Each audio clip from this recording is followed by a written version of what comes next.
Next discuss ചെയ്യുന്നതാണ് features of planning. പ്ലാനിങ്ങിൻ്റെ main features എന്തൊക്കെയാണ്? അതിൽ first feature, it is done on the basis of objectives. അതായത് planning done ചെയ്യുന്നത്, അതായത് പ്ലാനിങ് നടപ്പിലാക്കുന്നത് എന്തിൻ്റെ ബേസിലാണ്? ഒബ്ജക്റ്റീവ്സിൻ്റെ ബേസിസിലാണ്. നമ്മൾ പ്ലാനിങ്ങിൻ്റെ സ്റ്റെപ്സ് പറഞ്ഞിട്ടുണ്ടായിരുന്നു. ഒബ്ജക്റ്റീവ്സ് ഡിറ്റർമിനേഷൻ, അതുപോലെ development of policies, programmes and procedures ഒക്കെ പ്ലാനിങ്ങിൻ്റെ സ്റ്റെപ്പിൽ വരുന്നുണ്ട്. അപ്പോൾ ഇത് ഒരു ഓർഗനൈസേഷൻ ഒബ്ജക്റ്റീവ്സ് അച്ചീവ് ചെയ്യണമെങ്കിൽ ഒരു ഓർഗനൈസേഷൻ എന്തൊക്കെ ചെയ്യണം? പോളിസീസ്, പ്രോഗ്രാംസ് ഒക്കെ ഡെവലപ്മെൻറ്റ് നടത്തണം. അല്ലെങ്കിൽ അവരെന്തൊക്കെയാണ് ഒബ്ജക്റ്റീവ്സ് എന്നുള്ളത് ആദ്യം അറിയണം. അപ്പോൾ ഒബ്ജക്റ്റീവ്സിൻ്റെ ബേസിലായിരിക്കും ഒരു പ്രോഗ്രാമോ അല്ലെങ്കിൽ ഒരു ഓർഗനൈസേഷൻ എന്തൊരു ആക്ടിവിറ്റീസും പ്ലാൻ ചെയ്യുന്നത്. ഇപ്പോൾ ഒരു ഓർഗനൈസേഷനിൽ എംപ്ലോയീസിന് റിക്രൂട്ട്മെൻറ്റ് നടത്തുകയാണ്. അപ്പോൾ അതിന് പ്ലാൻ ചെയ്യണമെങ്കിൽ അപ്പോൾ അവർ ആദ്യം എന്ത് ചെയ്യണം? ഒബ്ജക്റ്റീവ് സെറ്റ് ചെയ്യണം. ഒബ്ജക്റ്റീവ് സെറ്റ് ചെയ്യണം എന്ത്? അവർക്ക് ഇത്ര ക്വാളിഫിക്കേഷൻ അല്ലെങ്കിൽ ഇത്ര എക്സ്പീരിയൻസ് ഉള്ള ആൾക്കാരെ ഓർഗനൈസേഷനിക്ക് ആവശ്യമുണ്ടെന്ന് പറഞ്ഞിട്ട് ഒരു ഒബ്ജക്റ്റീവ് സെറ്റ് ചെയ്യും. അതിനനുസരിച്ചിട്ടാണ് പോളിസീസ്. അപ്പോൾ നല്ല ഹൈ ക്വാളിഫിക്കേഷൻ ആണെങ്കിൽ അതിനനുസരിച്ചുള്ള പോളിസീസ്, റിക്രൂട്ട്മെൻറ്റ് പോളിസീസ് ആയിരിക്കും. ചിലപ്പോൾ എക്സ്പീരിയൻസ് ഒന്നും വേണ്ട, നോർമലായിട്ടുള്ള ആൾക്കാരെ വേണമെങ്കിൽ അവരെന്ത് ചെയ്യുക? പോളിസീസൊക്കെ കുറച്ച് മാറ്റങ്ങളൊക്കെ വരുത്തിയിട്ട് അവർ ഡെവലപ്മെൻറ്റ് കൊണ്ടുവരും. അപ്പോൾ ഫസ്റ്റ് എന്ന് പറയുന്നതാണ് പ്ലാനിങ് നടത്തണമെങ്കിൽ ഒബ്ജക്റ്റീവ്സിൻ്റെ ബേസിസിലാണ് പ്ലാനിങ് കണ്ടക്ട് ചെയ്യുക. Second one is it is futuristic. Planning എന്ന് പറയുന്നത് എന്താണ്? ഫ്യൂച്ചറിസ്റ്റിക് ആണ്. അത് വെച്ച് പ്ലാനിങ് നമ്മൾ പറഞ്ഞു it is deciding in advance what is to be done. അതായത് പ്ലാനിങ് എന്ന് പറയുന്നത് മുൻകൂട്ടി തീരുമാനിക്കുകയാണ്. അപ്പോൾ ഇതെന്ന് പറയുന്നത് ഫ്യൂച്ചറിലെ കാര്യമാണ്. എന്ത്? മുൻകൂട്ടി തീരുമാനിക്കുക. അപ്പോൾ it is done on the basis of forecasting. അതായത് നമ്മൾ മുൻകൂട്ടി തീരുമാനിക്കുന്നതാണ് എന്ത്? നടപ്പിലാക്കുന്നത് പ്ലാനിങ്ങിൽ. അപ്പോൾ it is the process which is aimed at determining the future course of action so as to achieve the best result for the enterprise. അതായത് നമ്മൾ ഫ്യൂച്ചറിലുള്ള എന്തൊക്കെ സംഭവിക്കുന്നുള്ള ആക്ടിവിറ്റീസ് ഉണ്ടായിരിക്കും, അതിന് മുൻകൂട്ടി പ്ലാൻ ചെയ്തിട്ട് അതിന് ബെസ്റ്റ് റിസൾട്ട് കൊണ്ടുവരുന്ന ഒരു പ്രോസസ്സാണ് എന്ത്? പ്ലാനിങ് എന്ന് പറയുന്നത്. അതുകൊണ്ടാണ് ഇതിനെ ഫ്യൂച്ചറിസ്റ്റിക് എന്ന് പറയുന്നത്. ഫ്യൂച്ചറിലെ കാര്യങ്ങൾ മുൻകൂട്ടി തീരുമാനിക്കുന്നത് കൊണ്ടാണ് ഇതിനെ ഫ്യൂച്ചറിസ്റ്റിക് എന്ന് പറയുന്നത്. നെക്സ്റ്റ് ഫീച്ചർ എന്ന് പറയുന്നതാണ് it is the primary function of management. അതായത് പ്ലാനിങ്ങിൻ്റെ ഫസ്റ്റ് നമ്മൾ പറഞ്ഞു പ്ലാനിങ് എന്ന് പറയുന്നത് മാനേജ്മെൻറ്റിൻ്റെ പ്രൈമറി ഫങ്ഷനാണ്. പ്രൈമറി ഫങ്ഷൻ എന്ന് പറഞ്ഞാൽ ഏറ്റവും അടിയിലുള്ള ഫങ്ഷൻ എന്ന് പറയുന്നത് ഏറ്റവും ബേസിക് ആയിട്ടുള്ള ഫങ്ഷനാണ്. Without planning and organisation cannot work to achieve their goals. അതായത് ഒരു പ്ലാനിങ് പ്രോപ്പറായിട്ടല്ലെങ്കിൽ ഒരു ഓർഗനൈസേഷനിൽ ഒരിക്കലും എന്ത് നടത്തില്ല?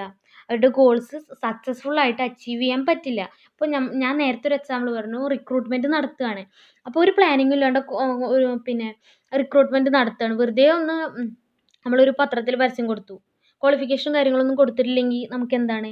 ഒരു പ്ലാനിങ്ങും ഇല്ല. എപ്പോഴാണ് നടത്തേണ്ടത് ആ കാര്യങ്ങളൊന്നും പറഞ്ഞിട്ടില്ലെങ്കിൽ എങ്ങനെയായിരിക്കും?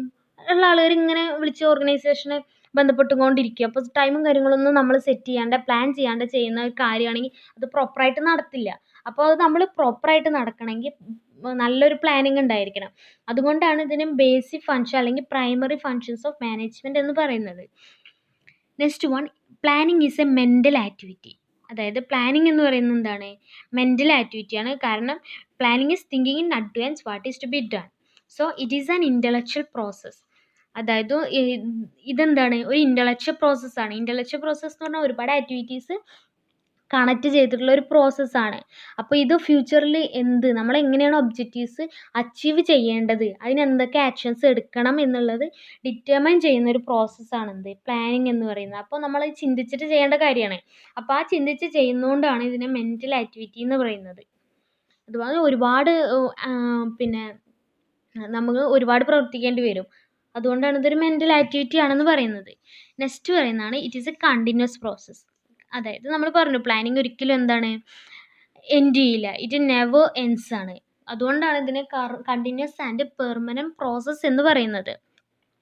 ഇതെപ്പോഴും എന്താണ്? ഒന്നെങ്കിൽ പുതിയ പ്ലാൻസ് ചെയ്തുകൊണ്ടിരിക്കും, അല്ലെങ്കിൽ എക്സിസ്റ്റിംഗ് പ്ലാൻസ് എന്താണ്? മോഡിഫൈ ചെയ്തുകൊണ്ടിരിക്കും. അതായത് പുതിയ ഇൻഫർമേഷൻസ് കിട്ടുകയാണ്. ഇപ്പോൾ ചിലപ്പോൾ ഇന്നത്തെ പൊസിഷൻ അനുസരിച്ച് ഇപ്പോൾ നമുക്കറിയാം ഓരോരോ ക്വാളിഫിക്കേഷൻ മാറിക്കൊണ്ടിരിക്കുകയാണ്. ഇപ്പോൾ പണ്ടത്തെ ബികോം എന്ന് പറയുന്നത് എന്തായിരുന്നു? വളരെ വലിയൊരു ക്വാളിഫിക്കേഷൻ ആയിരുന്നു. പക്ഷേ ഇന്ന് ബികോം എന്നൊക്കെ പറയുമ്പോൾ ഏറ്റവും എന്താണ്? കുറഞ്ഞ ക്വാളിഫിക്കേഷനാണ്. അപ്പോൾ നമ്മൾ ക്വാളിഫിക്കേഷനും അതൊക്കെ മോഡിഫൈ ചെയ്തുകൊണ്ടിരിക്കുക. അപ്പോൾ അതിനനുസരിച്ച് എന്ത് ചെയ്യണം? പ്ലാൻ ചെയ്യണം. അതിനനുസരിച്ചിട്ട് എന്താണ്? നമുക്ക് ഓർഗനൈസേഷൻ വേക്കൻസി ഉണ്ടോ എന്നൊക്കെ ചെക്ക് ചെയ്യണം. അപ്പോൾ ഇതൊരു കണ്ടിന്യൂസ് പ്രോസസ്സാണ്. ഇത് നെവർ എൻഡിങ് പ്രോസസ്സാണ്. നെക്സ്റ്റ് പറയുന്നതാണ് ഇറ്റ് ഈസ് ഡൈനാമിക്. ഇതെന്താണ്? ഒരു ഡൈനാമിക് ആണ്. പ്ലാനിങ് എന്ന് പറയുന്നത് ഡൈനാമിക് പ്രോസസ്സും കൂടിയാണ്. The entire planning is done on the base of some assumption. അതായത് എല്ലാ പ്ലാനിങ് എന്ന് പറയുന്നത് എന്താണ്? ഒരു അസംഷൻ്റെ ബേസ്, നമ്മളൊരു സാങ്കല്പികമായിട്ട് ചിന്തിച്ചതിൻ്റെ ബേസിസിലാണ് എന്ത് പ്ലാൻ ചെയ്യുന്നത്. അപ്പോൾ ഈ പ്ലാൻ ചെയ്യുന്ന കാര്യങ്ങളൊന്നും എന്താണ് കറക്റ്റ് ആവണമെന്നില്ല. ഒന്നെങ്കിൽ കറക്റ്റ് ആവാം, അല്ലെങ്കിൽ പിന്നെ ഇൻകറക്റ്റ് ആയിരിക്കാം. അപ്പോൾ അത് ഏതാണെന്ന് നമ്മൾ അറിയില്ല. So the management wants to revise, modify and adjust as per planning the existing circumstances. അതുകൊണ്ട് എന്ത് ചെയ്യണം? മാനേജ്മെൻറ്റ് പിന്നെ നിലവിലുള്ള സാഹചര്യത്തിനനുസരിച്ചിട്ട് എന്ത് ചെയ്യണം? പ്ലാനിനെ മോഡിഫൈ ചെയ്യണം, അതുപോലെ കറക്റ്റ് ചെയ്യണം. നമ്മളെന്ത് ചെയ്യണം? അഡ്ജസ്റ്റ് ചെയ്തുകൊണ്ടിരിക്കണം. അതുകൊണ്ടാണ് ഈ ഒരു പ്ലാനിങ് എന്ന് പറയുന്നത് ഡൈനാമിക് പ്രോസസ്സാണെന്ന് പറയുന്നത്. കാരണം ഫ്യൂച്ചറിൽ എന്ത് സംഭവിക്കും എന്നുള്ളത് നമുക്ക് പ്രെഡിക്റ്റ് ചെയ്യാൻ പറ്റാത്തൊരു കാര്യമാണ്. അപ്പോൾ നമ്മൾ പ്ലാൻ ചെയ്ത കാര്യം ചിലപ്പോൾ ശരിയാവും, ചിലപ്പോൾ എന്തായിരിക്കാം? തെറ്റായിരിക്കാം. അപ്പോൾ പ്ലാനിങ് ഇപ്പോൾ നമുക്ക് പ്ലാൻ ചെയ്ത കാര്യം അല്ലെങ്കിൽ എന്ത് ചെയ്യാം? നമുക്ക് ആ പ്ലാനിനെ മോഡിഫൈ ചെയ്തിട്ട് മാറ്റിക്കൊണ്ടിരിക്കുക. അതുകൊണ്ടാണ് ഈ പ്ലാനിങ് എന്ന് പറയുന്നത് ഡൈനാമിക് എന്ന് പറയുന്നത്. Next one, planning is pervasive. Planning എന്താണ്? ഒരു പെർവാസീവ് ആണ്. All levels of management whether top or middle or lower level are engage in the process of planning. അതായത് എല്ലാ ലെവൽസ് ഓഫ് മാനേജ്മെൻറ്റും പ്ലാനിങ് പ്രോസസ്സിൽ എൻഗേജ് ചെയ്യുന്നുണ്ട്. അത് പ്ലാനിങ് ചെയ്യാൻ വേണ്ടിയിട്ട് സഹായിക്കുന്നുണ്ട്. അപ്പോൾ ടോപ്പ് ലെവൽ മാനേജ്മെൻ്റ് ആണ് എന്ത്? ഓർഗനൈസേഷൻ്റെ എല്ലാ പ്ലാനിങ്ങും പിന്നെ ചെയ്യുന്നത്. എല്ലാ പ്ലാൻസും ചെയ്യുന്നത് ടോപ്പ് ലെവലാണ്. പിന്നെ മിഡിൽ ലെവലാണ് എന്ത് ചെയ്യുന്നത്? അവർ ഡിസിഷൻസൊക്കെ എടുക്കുക. പ്ലാനിങ്ങായിട്ട് ബന്ധപ്പെട്ട അവരുടെ ഡിപ്പാർട്ട്മെൻറ്റുമായിട്ട് ബന്ധപ്പെട്ട ഡിസിഷൻസൊക്കെ എടുക്കുന്നത് ഡിപ്പാർട്ട്മെൻറ്റ് ലെവൽ മാനേജേഴ്സാണ്. അപ്പോൾ പ്രോപ്പർ പ്ലാനിങ് നടത്തണമെങ്കിൽ ഈ 3 ലെവലും എന്താണ്? 3 ലെവൽസ് ഓഫ് മാനേജ്മെൻറ്റും ഒരുപോലെ പ്രവർത്തിക്കണം. അപ്പോൾ ഇവരുടെ ഒരു പ്രോപ്പർ പിന്നെ ഫങ്ഷനിങ് ഉണ്ടെങ്കിൽ മാത്രമേ ഈ പ്ലാനിങ് പ്രോപ്പറായിട്ട് കണ്ടക്ട് ചെയ്യാൻ പറ്റുള്ളൂ. അതുകൊണ്ട് പ്ലാനിങ് എന്ന് പറയുന്നത് എന്താണ്? ഒരു പെർവാസീവ് ഫങ്ഷൻ കൂടിയാണ്. നെക്സ്റ്റ് പറയുന്നതാണ് it involves selection of best course of action. അതായത് നമ്മൾ പ്ലാൻ ചെയ്യുമ്പോൾ ഒരുപാട് കോഴ്സ് ഓഫ് ആക്ഷൻ ഉണ്ടായിരിക്കും. അപ്പോൾ അതിൽ ഏറ്റവും ബെസ്റ്റ് ആയിട്ടുള്ളത് നമ്മൾ സെലക്ട് ചെയ്യലാണ് പ്ലാനിങ് എന്ന് പറയുന്നത്. അങ്ങനെ ബെസ്റ്റായിട്ട് സെലക്ട് ചെയ്താൽ മാത്രമേ നമുക്കൊരു പ്രോപ്പർ, അതായത് നല്ലൊരു റിസൾട്ട് നമുക്ക് ഉണ്ടാക്കിയെടുക്കാൻ പറ്റുള്ളൂ. Next, it should be flexible. അതായത് ഇത് ഫ്ലെക്സിബിൾ ആണ്. അതായത് ഇതെപ്പോഴും എന്താണ്? ചേഞ്ചസ് ഉണ്ടായിക്കൊണ്ടിരിക്കുക. അപ്പോൾ ചേഞ്ചസിനനുസരിച്ച് ഇത് മാറിക്കൊണ്ടിരിക്കണം. അതുകൊണ്ടാണ് ഫ്ലെക്സിബിൾ എന്ന് പറയുന്നത്. Next one, it should be participative. അതായത് ഇതൊരു ഇൻഡിവിജ്വൽ മാത്രമല്ല എന്ത് ചെയ്യുന്നത്, നടത്തുന്നത്. അപ്പോൾ ഡിഫറെൻറ്റ് പേഴ്സൺസ് എന്തിലുണ്ട്? പ്ലാനിൻ്റെ ഫോർമുലേഷനും സെലക്ഷനൊക്കെ വേണ്ടിയിട്ട് പ്രവർത്തിക്കുന്നുണ്ട്. അപ്പോൾ ഇത് ഒരു പാർട്ടിസിപ്പേറ്റീവ് ഫങ്ഷനാണ്. എല്ലാവരുടെ പാർട്ടിസിപ്പേഷനും ഇൻക്ലൂഡ് ചെയ്യുന്ന ഒരു ഫങ്ഷനും കൂടിയാണ് എന്ത്? പ്ലാനിങ് എന്ന് പറയുന്നത്. Next one, it is to be directed towards efficiency. അതായത് main purpose of planning is to increase efficiency of the organisation. അതായത് പ്ലാനിങ്ങിൻ്റെ മെയിൻ ഫങ്ഷൻ എന്ന് പറയുന്നത് ഓർഗനൈസേഷൻ്റെ എഫിഷ്യൻസി ഇൻക്രീസ് ചെയ്യുക എന്നുള്ളതാണ്. അപ്പോൾ ഇത് എങ്ങനെയാണ് നടത്താൻ പറ്റുക? എഫിഷ്യൻസി ഇൻക്രീസ് ചെയ്യാൻ വേണ്ടിയിട്ട് ആക്ടിവിറ്റീസൊക്കെ പ്രോപ്പറായിട്ട് ഡിറ്റർമൈൻ ചെയ്യണം. അതുപോലെ ഗോൾസും ഒബ്ജക്റ്റീവ്സൊക്കെ മുൻകൂട്ടി പ്ലാൻ ചെയ്ത് വെക്കണം. അപ്പോൾ ഈ പ്ലാന് ഡയറക്റ്റ് ചെയ്യുന്നത് എഫിഷ്യൻസീൻ്റെ ബേസിസിലായിരിക്കും. എഫിഷ്യൻസി ഇൻക്രീസ് ചെയ്യാൻ വേണ്ടിയിട്ടാണ് എന്ത്? പ്ലാനിങ് തന്നെ കണ്ടക്ട് ചെയ്യുന്നത്. ഈ ലാസ്റ്റ് ഫീച്ചറാണ് പ്ലാനിങ് ഈസ് ഫോർവേഡ് ലുക്കിംഗ്. അതായത് മുൻകൂട്ടി ചിന്തിക്കുന്നതാണ്. നമ്മൾ മുൻകൂട്ടി പിന്നെ കാണുന്നതാണ് എന്ത്? പ്ലാനിങ് എന്ന് പറയുന്നത്. അപ്പോൾ it is primarily concerned with looking in to future. നമ്മൾ പിന്നെ ഭാവിയിലേക്ക് എന്താണ്? മുൻകൂട്ടി കണ്ടെത്തിക്കുക. അതാണെന്ത്? പ്ലാനിങ് എന്ന് പറയുന്നത്. അപ്പോൾ ഇത്രയാണ് മെയിൻ ഫീച്ചേഴ്സ് ഓഫ് പ്ലാനിങ് എന്ന് പറയുന്നത്. Next topic, planning process. Planning process അല്ലെങ്കിൽ പ്ലാനിങ്ങിൻ്റെ സ്റ്റെപ്സ് എന്തൊക്കെയാണ്? അതായത് കുറച്ച് സ്റ്റെപ്സ് ഫോളോ ചെയ്യുമ്പോഴാണ് പ്ലാനിങ് കറക്റ്റ് ആക്കാൻ പറ്റുള്ളൂ, അതായത് പ്ലാനിങ് പ്രോപ്പറായിട്ട് കണ്ടക്ട് ചെയ്യാൻ പറ്റുള്ളൂ. അതിൽ ഫസ്റ്റ് സ്റ്റെപ്പാണ് ഡിറ്റർമിനേഷൻ ഓഫ് ഒബ്ജക്റ്റീവ്സ്. അതായത് നമ്മൾ ഫസ്റ്റ് ഡിസ്കസ് ചെയ്തായിരുന്നു, ഒബ്ജക്റ്റീവ് ഡിറ്റർമൈൻ ചെയ്തിട്ടാണ് ഫസ്റ്റ് പ്ലാനിങ് കണ്ടക്ട് ചെയ്യുന്നത്. അപ്പോൾ അത് ഫസ്റ്റ് സ്റ്റെപ്പും അതുപോലെ പ്ലാനിങ് പ്രോസസ്സിലെ ഫസ്റ്റ് ടോപ്പിക്കാണ്, അല്ല ഫസ്റ്റ് പ്രോസസ്സാണ് determination of objectives. Planning is not possible without defined objectives. It is the first step in the planning process. അതായത് പ്ലാനിങ് പ്രോസസ്സിൻ്റെ ഫസ്റ്റ് സ്റ്റെപ്പും ഡിറ്റർമിനേഷൻ ഓഫ് ഒബ്ജക്റ്റീവ് ആണ്. അതുപോലെ ഈ ഒബ്ജക്റ്റീവ് നമുക്ക് ഡിഫൈൻ ചെയ്യാണ്ട് നമുക്ക് ഒരു പ്ലാനിങ്ങും കണ്ടക്ട് ചെയ്യാൻ പറ്റില്ല. അതായത് ഞാൻ നേരത്തെ പറഞ്ഞ എക്സാമ്പിൾ തന്നെ, റിക്രൂട്ട്മെൻറ്റ് നടത്തുകയാണ്. അപ്പോൾ നമുക്ക് എന്താണ് നമ്മുടെ ഒബ്ജക്റ്റീവ്, റിക്രൂട്ട്മെൻ്റ് ആണെന്ന് ഒബ്ജക്റ്റീവ് നമ്മൾ ഡിറ്റർമൈൻ ചെയ്യാണ്ടാണ് ഒരു പ്ലാൻ ചെയ്യുന്നതെങ്കിൽ ചെയ്യാൻ പറ്റുമോ? പറ്റില്ല. അപ്പോൾ പ്ലാനിങ് എന്ന് പറയുന്നത് ഒബ്ജക്റ്റീവ് സെറ്റ് ചെയ്താൽ മാത്രമേ നമുക്ക് പ്ലാനിങ് പ്രോപ്പറായിട്ട് കണ്ടക്ട് ചെയ്യാൻ പറ്റുള്ളൂ. അപ്പോൾ objectives are the goals which an enterprise would like to achieve after determining the organisation objectives. Objectives എന്ന് പറയുന്നത് എന്താണ്? ഒരു ഓർഗനൈസേഷൻ എന്താണ് അച്ചീവ് ചെയ്യാൻ ആഗ്രഹിക്കുന്നത്, അതാണ് എന്ത് ഒബ്ജക്റ്റീവ്സ് എന്ന് പറയുന്നത്. അത് ഫസ്റ്റ് ഡിറ്റർമൈൻ ചെയ്യലാണ് പ്ലാനിങ്ങിൻ്റെ മെയിൻ ഒബ്ജക്റ്റീവ് എന്ന് പറയുന്നത്, അല്ലെങ്കിൽ മെയിൻ ഫസ്റ്റ് പ്രോസസ്സ് എന്ന് പറയുന്നത്. അതായത് ഒരു ഓർഗനൈസേഷൻ എന്താണ് അച്ചീവ് ചെയ്യാൻ, ഈ ഒരു പ്ലാൻ ചെയ്യുന്നതിലൂടെ എന്താണ് അച്ചീവ് ചെയ്യാൻ ഉദ്ദേശിക്കുന്നത്, ആ ഒരു ഒബ്ജക്റ്റീവാണ് ഫസ്റ്റ് കണ്ടെത്തേണ്ടത്. അത് കണ്ടെത്തിയതിന് ശേഷമാണ് ബാക്കിയുള്ള പ്രോസസ്സുകൾ നമ്മൾ ചെയ്യേണ്ടത്. Second process construction of planning premises.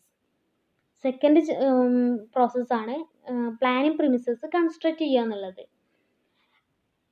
Planning premises are the assumption about ഫ്യൂച്ചറിലേക്കുള്ള ഒരു അസംഷനാണ് എന്ത് പ്ലാനിങ് പ്രിമിസസ് എന്ന് പറയുന്നത്. നമ്മൾ ചിന്തിക്കുന്ന കാര്യങ്ങൾ, അസംഷൻ എന്ന് പറഞ്ഞാൽ അറിയാലോ, that is the expected environmental and the internal conditions. So the planning premises involve in external premises and the internal premises. അതായത് പ്ലാനിങ് പ്രിമിസസിനെ രണ്ടായിട്ട് ക്ലാസിഫൈ ചെയ്തിട്ടുണ്ട്. അത് പ്ലാനിങ് എക്സ്റ്റേണൽ പ്രിമിസസും അതുപോലെ ഇൻറ്റേർണൽ പ്രിമിസസും ആണ്. എക്സ്റ്റേണൽ പ്രിമിസസിൽ കുറച്ച് അസംഷൻസ് ഉണ്ടാകും. പ്രിമിസസ് എന്ന് പറഞ്ഞാൽ അസംഷൻസ്. അപ്പം അതിൻ്റെ എന്ന് പറഞ്ഞാൽ political, social, technological, competition, plans and actions, government policies etcetera. അതായത് നമ്മുടെ എക്സ്റ്റേണൽ ഫാക്ടേഴ്സായിട്ട് കണക്ട് ചെയ്യുന്ന പ്രിമിസസ്, അസംഷൻസ്, ഇതൊക്കെ പ്ലാൻ ചെയ്യുമ്പോൾ നമ്മൾ ശ്രദ്ധിക്കേണ്ട കാര്യങ്ങൾ തന്നെയാണ്. ഇപ്പോൾ ഈ ഒരു ബിസിനസ്, ഇപ്പോൾ കൊറോണ പാൻഡമിക് സിറ്റുവേഷൻ എടുക്കുകയാണെങ്കിൽ തന്നെ നമ്മളെ ബിസിനസ്സൊക്കെ ഡള്ളായിട്ട് കിടക്കുകയാണ്. അപ്പോൾ ഒരു ഓർഗനൈസേഷൻ ബിസിനസ് റീസ്റ്റാർട്ട് ചെയ്യണമെങ്കിൽ എന്ത് ചെയ്യണം? എക്സ്റ്റേണൽ ഫാക്ടേഴ്സും കൂടി കൺസിഡർ ചെയ്യണം. അപ്പോൾ അതിനനുസരിച്ചിട്ട് വേണം പ്ലാൻ ചെയ്യണമെങ്കിൽ. ഇൻറ്റേർണൽ പ്രിമിസസിലാണ് sales forecast, existing policies, programmes of the organisation, capital investment policies and philosophy of management. അതായത് ഓർഗനൈസേഷൻ്റെ അകത്ത് നടക്കുന്ന കാര്യങ്ങൾ അതിനെ മുൻകൂട്ടി ചിന്തിക്കുന്നതാണ് എന്ത് ഇൻറ്റേർണൽ പ്രിമിസസ് എന്ന് പറയുന്നത്. അപ്പോൾ these assumptions are formed on the basis of forecasting. ഇതൊക്കെ എന്തിൻ്റെ ബേസിലാണ് ചെയ്യുന്നത്? ഫോർകാസ്റ്റിങ്ങിൻ്റെ ബേസിസിലാണ് ചെയ്യുന്നത്. അപ്പോൾ first determination of objective, second construction of planning premises എന്നുള്ളതും കൂടി ഉണ്ട് കേട്ടോ, premises. Next one collection, classification and processing of information. Collection, classification and processing of information. The information required for planning process should be collected, classified and analyzed. അതായത് നമ്മുടെ പ്ലാനിങ്ങിൻ്റെ സ്റ്റെപ്പിന് ആവശ്യമായിട്ടുള്ള informations ഉണ്ടായിരിക്കും, ഒരുപാട് informations ആവശ്യമായിരിക്കും. ഇപ്പോൾ ഈ ഒരു കൊറോണ പാൻഡമിക് സിറ്റുവേഷനിൽ ഒരു ഓർഗനൈസേഷൻ ഒരു ടെക്സ്റ്റൈൽ ഇൻഡസ്ട്രീന്ന് എടുക്കുകയാണെങ്കിൽ അവർ പുതുതായിട്ട് സ്റ്റാർട്ട് ചെയ്യുകയാണ്. അപ്പോൾ അവർ എന്തൊക്കെ നോക്കണം? ഇൻഫർമേഷൻസ് പ്ലാൻ ചെയ്യുമ്പോൾ എന്തൊക്കെ നോക്കണം? ഇൻഫർമേഷൻസ് കളക്ട് ചെയ്യണം, ക്ലാസിഫൈ ചെയ്യണം, അതുപോലെ പ്രോസസ്സിങ് ചെയ്യണം. അവർക്ക് ഒരുപാട് ഇൻഫർമേഷൻസ് ആവശ്യമായിട്ട് വരും. ഇപ്പോൾ ഈ ഓർഗനൈസേഷനിൽ എത്ര കസ്റ്റമേഴ്സ്, ഈ ഒരു സാഹചര്യത്തിൽ എത്ര കസ്റ്റമേഴ്സ് വരും, അതുപോലെ അവർക്ക് സെയിൽസ് ഉണ്ടായിരിക്കും, അപ്പോൾ എത്ര വർക്കേഴ്സ് വേണം, അങ്ങനെ ഒരുപാട് ഇൻഫർമേഷൻസ് ആവശ്യമുണ്ട്. അതിനെ ആദ്യം കളക്ട് ചെയ്തിട്ട് അത് ഓരോന്നായിട്ട് ക്ലാസിഫൈ ചെയ്യാൻ തരം തിരിച്ചിട്ട് അതിനെ പ്രോസസ്സ് ചെയ്തതിന് ശേഷമാണ് പ്ലാനിങ് കണ്ടക്ട് ചെയ്യുന്നത്. നെക്സ്റ്റ് സ്റ്റെപ്പ് എന്ന് പറയുന്നതാണ് identification of alternative course of action. അതായത് ഒരുപാട് ആൾട്ടർനേറ്റീവ് കോഴ്സ് ഓഫ് ആക്ഷൻസ് ഉണ്ടായിരിക്കും, അതൊക്കെ ഐഡൻറ്റിഫൈ ചെയ്യലാണെന്ത് ഈ ഒരു സ്റ്റെപ്പിൽ പറയുന്നത്. നമ്മുടെ ഈ ഒബ്ജക്റ്റീവ് സാറ്റിസ്ഫൈ ചെയ്യാൻ വേണ്ടിയിട്ട് എന്തൊക്കെ ആൾട്ടർനേറ്റീവ് കോഴ്സ് ഓഫ് ആക്ഷൻസ് ഉണ്ടായിരിക്കും അത് ഐഡൻറ്റിഫൈ ചെയ്ത് number of alternative should be reduced to minimum and only viable alternatives are considered for final selection. അപ്പോൾ ഒരുപാട് ആൾട്ടർനേറ്റീവ്സ് ഉണ്ടായിരിക്കും, അതിൽ ഏറ്റവും ബെസ്റ്റ് ആയിട്ടുള്ളത് നമ്മൾ എന്ത് ചെയ്യണം? ബെസ്റ്റ് ആയിട്ടുള്ള കുറച്ചെണ്ണം സെലക്ട് ചെയ്ത് വെക്കുക, ഫൈനൽ സെലക്ട് ചെയ്തിട്ട് വെക്കുക. നെക്സ്റ്റ് പറയുന്നത് ഇവാലുവേഷൻ ഓഫ് ആൾട്ടർനേറ്റീവ്. ഈ ആൾട്ടർനേറ്റീവ്സിനൊക്കെ ഇവാലുവേറ്റ് ചെയ്യണം. ആൾട്ടർനേറ്റീവ്സ് എന്ന് പറയുന്നത് നമുക്ക് ഒരുപാട് ഓപ്ഷൻസ് ഉണ്ടായിരിക്കും. ഇപ്പോൾ ഒരു ഓർഗനൈസേഷൻ റീസ്റ്റാർട്ട് ചെയ്യുമ്പോൾ തന്നെ ഒരുപാട് ഓപ്ഷൻസ് ഉണ്ടായിരിക്കും. അതായത് പ്രൈസ് കൂട്ടി കൊടുക്കണോ അല്ലെങ്കിൽ പ്രൈസ് കുറച്ച് കൊടുക്കണോ അല്ലെങ്കിൽ എംപ്ലോയീസിൻ്റെ എണ്ണം, എംപ്ലോയീസിൻ്റെ സാലറി റെഡ്യൂസ് ചെയ്യണോ ചെയ്യണ്ടേ, അതുപോലെ ഇൻക്രീസ് ചെയ്യണോ, അങ്ങനത്തെ ഒരുപാട് ആൾട്ടർനേറ്റീവ്സ് ഉണ്ടായിരിക്കും പ്ലാൻ ചെയ്യുമ്പോൾ പ്രോപ്പർ ഒബ്ജക്റ്റീവ്സ് സാറ്റിസ്ഫൈ ചെയ്യാൻ വേണ്ടിയിട്ട്. അപ്പോൾ എംപ്ലോയീസിൻ്റെ എണ്ണം കുറയ്ക്കണം, അതുപോലെ എംപ്ലോയീസിൻ്റെ എണ്ണം ഇനിയും വേണോ, സെയിൽസ് ഉണ്ടോ, കസ്റ്റമേഴ്സ് കൂടുതൽ വരുമോ, അങ്ങനത്തെ ഒരുപാട് കാര്യങ്ങളുണ്ടായിരിക്കും. അപ്പോൾ അതിൽ ഏറ്റവും നല്ല ആൾട്ടർനേറ്റീവ് സെലക്ട് ചെയ്യുക, എന്നിട്ട് അതിനെ ഇവാലുവേറ്റ് ചെയ്യുക. ഇതിലേത് ചെയ്താലാണ് ഏറ്റവും ബെസ്റ്റായിട്ട് ഒബ്ജക്റ്റീവ്സ് അച്ചീവ് ചെയ്യുക എന്നുള്ളത് ഇവാലുവേറ്റ് ചെയ്യുക. നെക്സ്റ്റ് സ്റ്റെപ്പ് എന്ന് പറയുന്നത് selecting the best course of action. അതിനെ ആദ്യം വിലയിരുത്തുകയാണ്. ഈ ആൾട്ടർനേറ്റീവ്സ് ഒക്കെ ഇതൊക്കെ ചെയ്യുകയാണെങ്കിൽ ഓരോ ആൾട്ടർനേറ്റീവിനും വിലയിരുത്തിയതിന് ശേഷം അതിൽ ഏറ്റവും ബെസ്റ്റ് ഏതാണെന്ന് കണ്ടെത്തിയതിന് ശേഷമാണ് എന്ത് പ്ലാനിങ് നടത്തുന്നത്. Next step preparation of subsidiary plans. അപ്പോൾ നമ്മൾ ആൾട്ടർനേറ്റീവ്സ് സെലക്ട് ചെയ്തു, അതിൽ അനുസരിച്ചിട്ട് സബ്സിഡറി പ്ലാൻസ് ഒക്കെ പ്രിപ്പയർ ചെയ്ത് വെക്കുക. ബേസിക് പ്ലാൻസിൻ്റെ മുന്നേ തന്നെ നമ്മൾ ചെറിയ ചെറിയ പ്ലാനുകളൊക്കെ നമ്മൾ പിന്നെ സപ്പോർട്ട് ചെയ്യുന്ന കുറച്ച് പ്ലാൻസ് ഒക്കെ പ്രിപ്പയർ ചെയ്ത് വെക്കണം. അതിനാണ് സബ്സിഡറി പ്ലാൻസ് എന്ന് പറയാം. നെക്സ്റ്റ് പറയുന്നതാണ് ഇംപ്ലിമെൻറ്റേഷൻ ആൻഡ് ഫോളോ അപ്പ്. അതായത് ഈ സബ്സിഡറി പ്ലാൻസ് ഒക്കെ ചെയ്തതിന് ശേഷം ഇത് ഇംപ്ലിമെൻറ്റ് ചെയ്യാം. റിസൾട്ട് ഇവാലുവേറ്റ് ചെയ്യണം. അതിനനുസരിച്ച് ഇത് ഇംപ്ലിമെൻറ്റ് ചെയ്യുക, അതിനനുസരിച്ച് ഫോളോ ചെയ്യുക. ബഡ്ജറ്റും കാര്യങ്ങളൊക്കെ സെറ്റ് ചെയ്തിട്ട് formulation of policy, procedure, schedules, മെത്തേഡ്സും ബഡ്ജറ്റൊക്കെ ഫോർമുലേറ്റ് ചെയ്തിട്ട് ഇത് ഇംപ്ലിമെൻറ്റ് ചെയ്യുക, അതുപോലെ ഫോളോ അപ്പ് ചെയ്യുക. ആൻഡ് ഫൈനൽ സ്റ്റെപ്പ് എന്ന് പറയുന്നത് ഫൈനൽ പ്രോസസ്സ് എന്ന് പറഞ്ഞാൽ assessment of strength and weakness. ഈ ഒരു പ്ലാനിങ്, അതായത് സ്ട്രെങ്ത്തും weakness of the plan should be assessed. നമ്മൾ ഈ സെലക്ട് ചെയ്ത പ്ലാനിൻ്റെ സ്ട്രെങ്ത്തുകൾ എന്തൊക്കെയാണ്, അതായത് പോസിറ്റീവ് ആയിട്ടുള്ള സൈഡുകൾ എന്തൊക്കെയാണ്, അതുപോലെ വീക്ക്നെസ്, നെഗറ്റീവ് സൈഡ്സ് എന്തൊക്കെയാണെന്ന് ഫുള്ളായിട്ട് അസസ് ചെയ്യുക. Corrective action should taken in to rectify it. അതിന് ശേഷം കറക്റ്റീവായിട്ടുള്ള, അതായത് എന്തെങ്കിലും നെഗറ്റീവ്സ് ഉണ്ടെങ്കിൽ അതിന് എന്തൊക്കെ കറക്ഷൻസ് എടുക്കാൻ പറ്റും അത് സെറ്റ് ചെയ്ത് വെക്കലാണ് ലാസ്റ്റ് സ്റ്റെപ്പിൽ പറയുന്നത്. അപ്പോൾ ഇത്രയാണ് പ്ലാനിങ് പ്രോസസ്സിൽ വരുന്നത്.